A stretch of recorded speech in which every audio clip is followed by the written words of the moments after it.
오늘은 우리에게 최초의 순교자로 알려진 스데반에 대해서 잠시 나누려고 합니다. 사도행전 7장 전체는 스데반의 설교로 이루어져 있어요. 오늘 함께 읽은 본문의 앞선 배경에 대해서 잠시 나눌 수 있을 것 같습니다. 오순절 사건 이후에 예루살렘 교회의 신도수는 매우 빠른 속도로 더해져 갔습니다. 그러나 사람들이 모이는 만큼 갈등도 많았었나 봅니다. 교회 안에 유대인 그리스도인과 헬라파 그리스도인 사이에 갈등이 벌어졌습니다. 12 사도들은 예루살렘 교회 안에 벌어진 이 갈등을 해결하기 위해서 7명의 집사를 선출하였습니다. 그들은 모두 헬라파 유대인들이었고 스데반은 그들 중 한 명이었습니다. 사도행전은 이 스데반을 매우 훌륭한 사람으로 묘사합니다. 믿음과 성령이 충만한 사람, 은혜와 능력이 넘치는 사람, 또 지혜와 성령에 사로잡혀서 말하는 사람, 이런 표현들을 사용해서 스데반을 설명하는데요. 이런 수식어는 7명의 집사들 중에서 오직 스데반에게만 따라붙는 설명들입니다. 이 표현들처럼 스데반은 사람들 가운데서 위대하고 놀라운 일들과 표징들을 행했습니다. 스데반의 설교와 순교 사건의 발단은 바로 그 지점부터입니다. 여러 기적들을 나타냈던 스데반의 행동들을 보자 유대인들은 이 스데반의 행동에 문제를 제기했습니다. 그리고 그들은 스데반과 논쟁하였습니다. 그런데 그들은 도저히 스데반을 당할 수가 없었어요. 그러자 이 유대인들은 주변에 있는 사람들을 선동해서 스데반을 모함하기 시작합니다. 스데반이 성전과 율법을 부정하고 있다. 이렇게 고발한 유대인들은 스데반에게 신성모독이라는 죄목을 가져다 붙입니다. 유대인들이 예수에게 적용했던 것과 같은 동일한 죄목입니다. 유대 지도자들의 사내들인이라는 법정에 끌려온 스데반은 그 법정에서 유대인들의 거짓 증언에 맞서서 설교를 통하여 자기 스스로를 변호합니다. 사도행전 7장은 바로 그 내용을 다루고 있는데요. 스데반은 이 설교에서 이스라엘의 역사 전체를 요약합니다. 아브라함이 부르심을 받은 이야기, 모세와 출애굽 사건, 다윗과 솔로몬의 성전 건축에 이르기까지 스데반은 하나님이 때마다 어떤 식으로 어떻게 이스라엘을 구원하셨는지를 선포합니다. 그래서 스데반의 설교는 마치 우리가 구약 성경 전체를 읽고 있는 건 아닌가 하는 인상을 우리에게 전해줍니다. 그런데 스데반의 설교 내용들을 가만히 따라가다 보면 그 내용들이 한 가지 주제에 집중되어 있다는 것을 우리가 알게 됩니다. 그것은 거룩한 곳이라는 주제입니다. 거룩한 곳, 이곳은 이스라엘 종교의 중심이었습니다. 모세가 이스라엘 지파들의 한 가운데 장막을 만든 후에 솔로몬의 성전 건축까지 이어지는 동안 이 거룩한 곳은 하나님의 임재를 상징하는 곳이었습니다. 유대인들은 스데반이 이 거룩한 곳과 율법을 반대한다고 스데반을 고발했지만 오히려 정작 스데반은 이 거룩한 곳에 대한 유대인들의 신앙이 매우 잘못되었다고 설교 내내 지적하고 있습니다. 스데반은 이렇게 말합니다. 스데반은 지극히 높으신 하나님은 사람 손으로 지은 건물에 있지 않다. 이렇게 말합니다.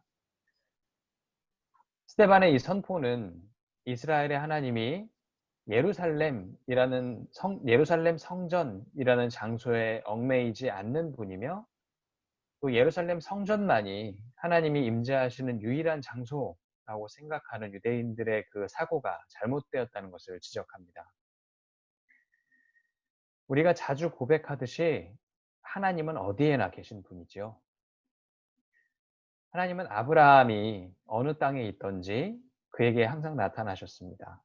또 요셉이 가족들로부터 떨어져서 애굽 땅에 있을 때에도 요셉과 함께 계셨고요.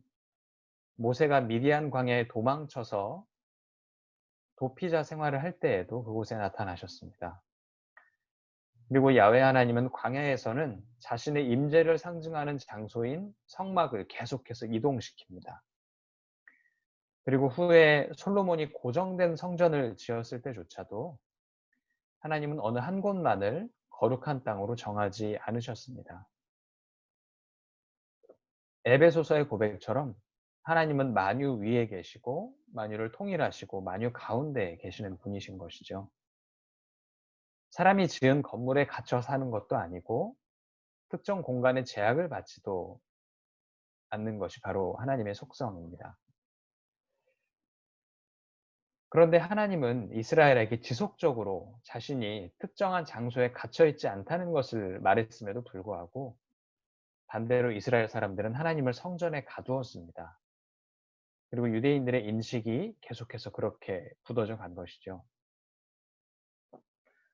하나님이 성전 안에만 있다고 생각했던 유대인들은 성전을 아주 대단한 것으로 생각하였습니다.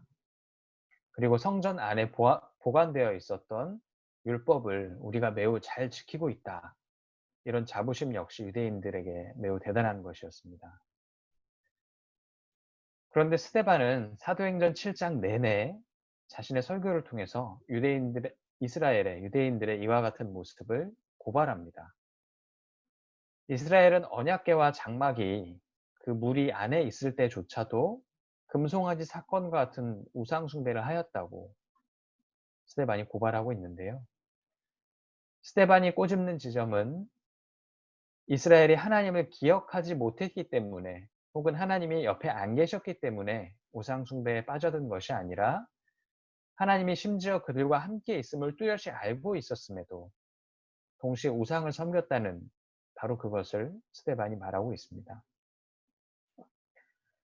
우리가 스데반의 설교를 통해서 생각해 보면 이스라엘이 야훼 하나님에 대한 철저한 신앙으로부터 멀어져 간 까닭은 그들이 하나님을 예루살렘 성전에 가두어 두고서 자신들은 성전에서 이루어지는 종교 행위를 통해서만 스스로 완전한 신앙을 유지하고 있다고 착각하고 있었기 때문입니다. 그리고 이스라엘 사람들은 예언자들을 통해 전해지는 진리를 더 이상 보고 듣기를 원하지도 않았습니다. 그래서 오늘 함께 읽은 48절부터 50절까지 말씀은 스데반이 그러한 마음으로 이사야서의 말씀을 인용하는 대목입니다. 하늘이 다 내 보자고 땅이 다 내 발판인데 나에게 무슨 집을 지어서 나를 쉬게 하겠단 말이냐? 바로 이 말씀은 하나님이 예루살렘 성전에 갇혀 계시는 분이 아닌데 성전과 하나님을 동일시하는 유대인들의 생각을 정면으로 반박하는 것입니다. 그리고 곧장 스데반은 51절에서 아주 날선 비판을 유대인들에게 던집니다. 그는 이스라엘을 향해서 목이 곧고 마음의 할례를 받지 않고 성령을 거스르는 사람들이라고 유대인들을 지칭하는데요. 이 단어들은 이스라엘이 얼마나 완고하게 참 신앙으로부터 떠나 있었는지를 드러내고 있습니다. 형식만 남아버린 유대인들의 종교적인 위선을 강하게 비판하는 것이지요. 그리고 이어서 52절에서 스데반은 이 설교를 듣는 유대인들이 자신들의 조상과 같이 마음이 아주 강팍해져서 예수를 죽였다고 이야기합니다. 그리고 이어서 율법을 받고도 지키지 않는다면서 유대인들의 모순적인 모습을 비난합니다. 유대인들과 스데반의 모습을 비교해 보면 우리는 큰 차이점 하나를 발견하게 됩니다. 그것은 성령의 소리를 듣고 그 인도를 따르느냐 아니냐입니다. 스데반은 성령에 사로잡혀서 아주 담대하게 자신의 입장을 진술하고 순교까지 감당하지만 반대로 유대인들은 진리인 성령을 거슬러서 형식만 남아버린 성전과 율법을 고수하고 있습니다. 스데반의 설교는 우리가 오늘 무엇을 따라가고 있느냐라는 질문을 우리에게 남겨줍니다. 우리는 지금 무엇을 따라 걷고 있나요? 성령이 주는 진리의 소리인가요? 아니면 우리의 습관과 이득과 욕심인가요?